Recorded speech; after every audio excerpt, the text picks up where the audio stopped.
In this video, I'm going to watch and react to TikToks of people in crippling amounts of debt.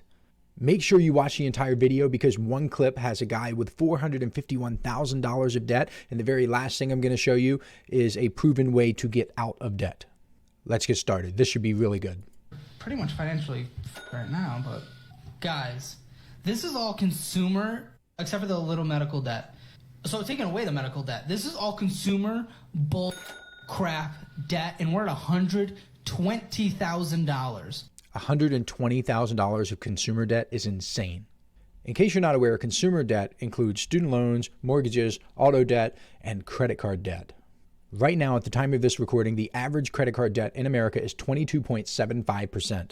I don't know this couple's situation, but I just did some quick math, and if all $120,000 is credit card debt at an average interest rate of 22.75%, just back of the napkin math, 22.75% of $120,000 is $27,300 in interest alone. Next video. What's your biggest financial regret? Be honest.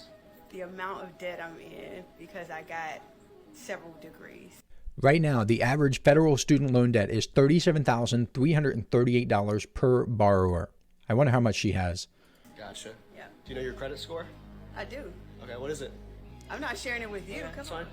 Yeah. All right. But it's good. Yeah. What I'm more concerned about is my debt to income ratio. Big. At least she's focused on the right things. You want to be focused on how can you get that debt paid off, or how can you make investments. You want to make sure that you have a plan that's tailored to your financial situation. In case you don't know me, the business that I run actually works specifically with financial advisors. I've worked with tens of thousands of financial advisors over the years, indirectly and directly. And one of the most important things that they can do for their clients is helping them get a plan to get out of debt, because the interest will eat you alive. And if you think that the average student loan debt of $37,000 and change is bad, wait until you see this next video. $451,000 in total debt.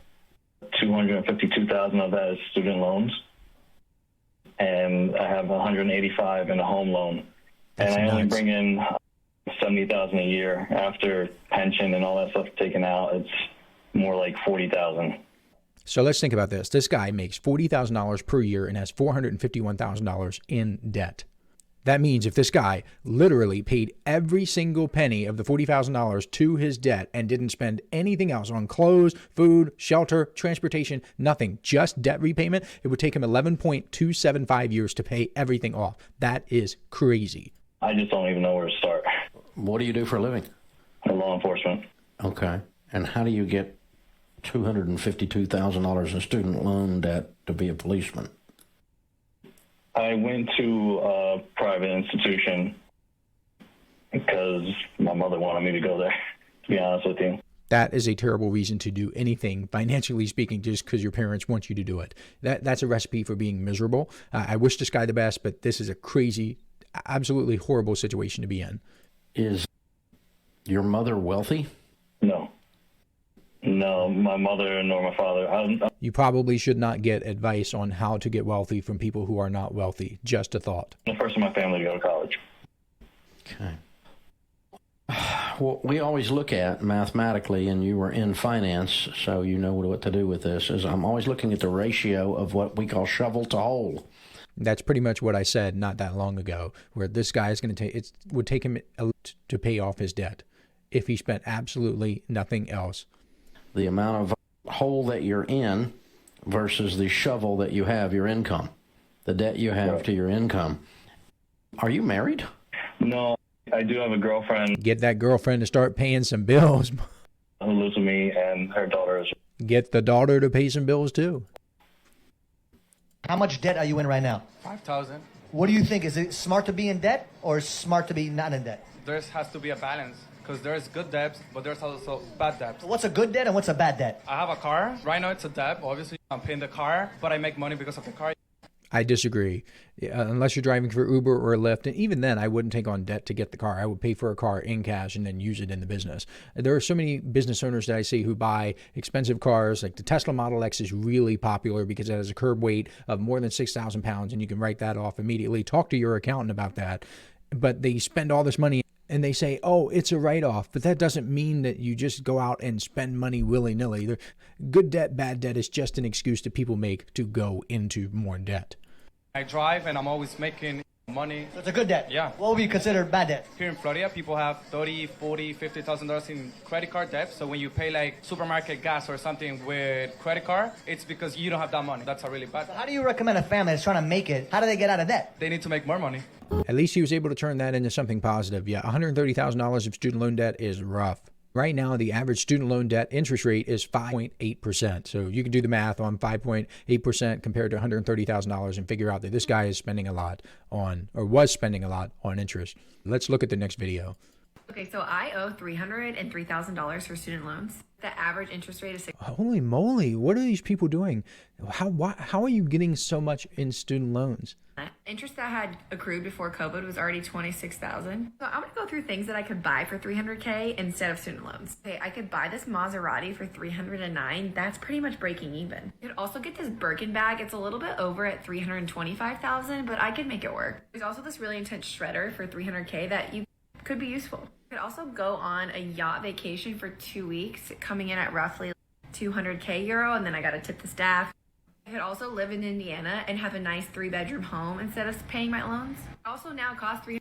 Just think about how powerful the marketing system is behind colleges and student loans. They are able to convince people to purchase a product for $300,000 using debt. That's absolutely insane. $300K to raise a kid, so should I just have one instead of two? And a rhino horn costs $300K, which apparently cures cancer, so now I'm really screwed. Okay, so that is terrible. Let's move on to the next video. This is the final one, and it's from Dave Ramsey, and he gives some tips on how to get out of debt. The debt snowball.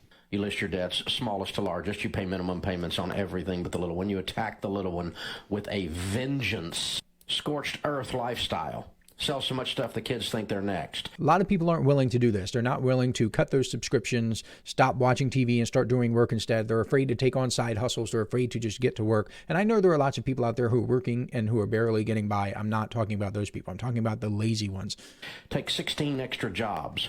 We're getting out of debt. And you pay everything. You stop all investing temporarily and completely focus all your emotional, spiritual, financial, relational energy on that smallest debt.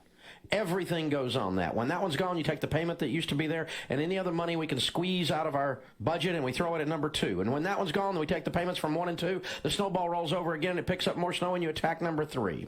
Even though this is not mathematically correct, the mathematically correct way to do this is to pay your debts off from highest interest to lowest interest. I can't argue with Dave's results. He's helped a lot of people get out of debt. And if you're in debt right now, I think it could do you a world of good to listen to what he's saying.